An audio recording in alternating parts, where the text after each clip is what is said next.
The Right to Life protesters were there praying and chanting the rosary, and we were out there shouting them down.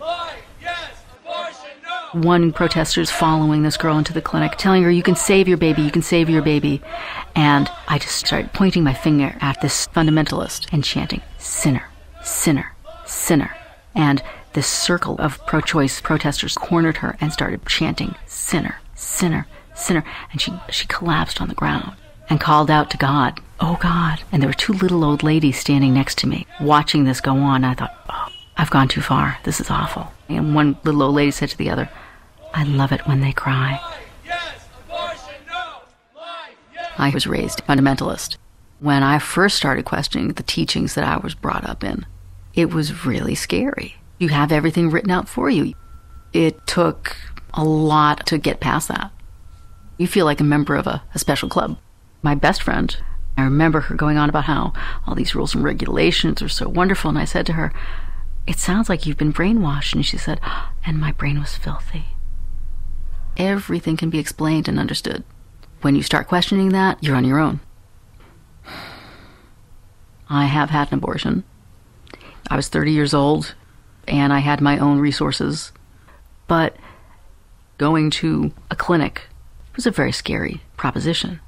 I was afraid of bleeding out. I was afraid of things not going well. I was afraid of pain. I did feel concern for the life inside of me. I didn't want the life inside of me to suffer. Maybe that's a throwback to my fundamentalist past. I do think it was life. Absolutely. But I don't know. I consider myself blessed that I never had that crisis of faith. I believe that if a woman miscarries or has an abortion, that soul goes someplace else.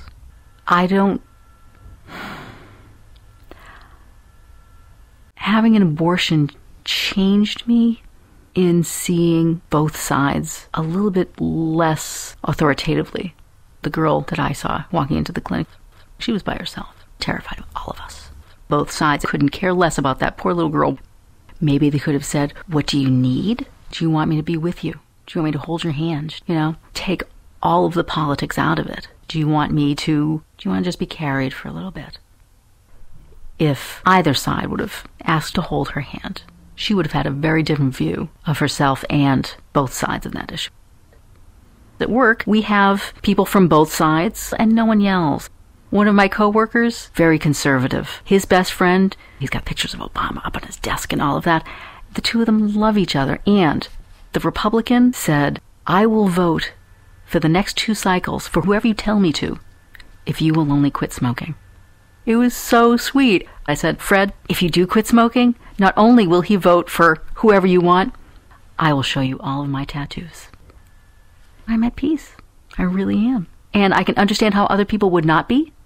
And I would love to be able to sit with them and hear what they have to say. All you can do is show people who you are and share your experiences with them. People are what matter,